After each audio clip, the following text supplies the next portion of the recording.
YONO 1ஆம் அதிகாரம். அமித்தாயின் குமாரனாகிய யோனாவுக்கு கர்த்தருடைய வார்த்தை உண்டாகி, அவர், நீ எழுந்து மகா நகரமாகிய நினிவேக்கு போய் அதற்கு விரோதமாக பிரசங்கி, அவர்களுடைய அக்கிரமம் என் சமூகத்தில் வந்து எட்டினது என்றார். அப்பொழுது யோனா கர்த்தருடைய சமூகத்தினின்று விலகி தர்சீசுக்கு ஓடிப்போகும்படி எழுந்து யோப்பாவுக்கு போய் தர்சீசுக்கு போகிற ஒரு கப்பலை கண்டு கூலி கொடுத்து தான் கர்த்தருடைய சமூகத்தினின்று விலகும்படி அவர்களோடே தர்சீசுக்கு போக கப்பல் ஏறினான். கர்த்தர் சமுத்திரத்தின் மேல் பெருங்காற்றை வரவிட்டார். அதனால் கடலிலே கப்பல் உடையும் என்று நினைக்கத்தக்க பெரிய கொந்தளிப்பு உண்டாயிற்று. அப்பொழுது கப்பற்காரர் பயந்து அவனவன் தன் தன் தேவனை நோக்கி வேண்டுதல் செய்து பாரத்தை லேசாக்கும்படி கப்பலில் இருந்த சரக்குகளை சமுத்திரத்தில் எரிந்து விட்டார்கள்.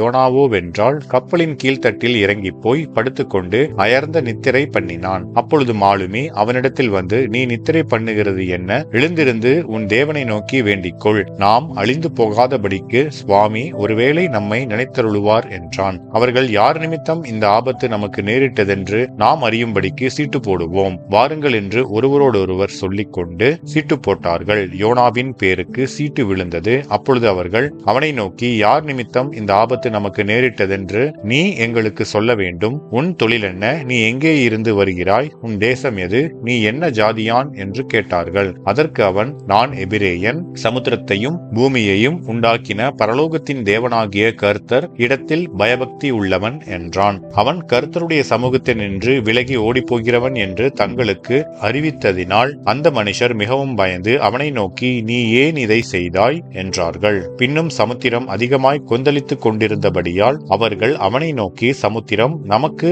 அமரும்படி நாங்கள் உனக்கு என்ன செய்ய வேண்டும் என்று கேட்டார்கள். அதற்கு அவன், நீங்கள் என்னை எடுத்து சமுத்திரத்திலே போட்டு விடுங்கள், அப்பொழுது சமுத்திரம் உங்களுக்கு அமர்ந்திருக்கும். என் நிமித்தம் இந்த பெரிய கொந்தளிப்பு உங்கள் மேல் வந்ததென்பதை நான் அறிவேன் என்றான். அந்த மனுஷர் கரை சேரும்படி வேகமாய் தண்டு வலித்தார்கள். ஆனாலும் சமுத்திரம் வெகு மும்முரமாய் கொந்தளித்துக் கொண்டே இருந்தபடியால் அவர்களால் கூடாமற் போயிற்று. அப்பொழுது அவர்கள் கர்த்தரை நோக்கி கூப்பிட்டு, ஆ கர்த்தாவே, இந்த மனுஷனுடைய ஜீவன் நிமித்தம் எங்களை அழித்து போடாதேயும், குற்றமில்லாத இரத்த பலியை எங்கள் மேல் சுமத்தாதேயும். தேவரீர் கர்த்தர் உமக்கு சித்தமாயிருக்கிறபடி செய்கிறீர் என்று சொல்லி யோனாவை எடுத்து சமுத்திரத்திலே போட்டுவிட்டார்கள். சமுத்திரம் தன் மும்முரத்தை விட்டு அமர்ந்தது. அப்பொழுது அந்த மனுஷர் கர்த்தருக்கு மிகவும் பயந்து கர்த்தருக்கு பலியிட்டு பொருத்தனைகளை பண்ணினார்கள். யோனாவை விழுங்கும்படி ஒரு பெரிய மீனை கர்த்தர் ஆயத்தப்படுத்தி இருந்தார். அந்த மீன் வயிற்றிலே யோனா ராப்பகல் 3 நாள் இருந்தான் என்பதே. ஆமென்.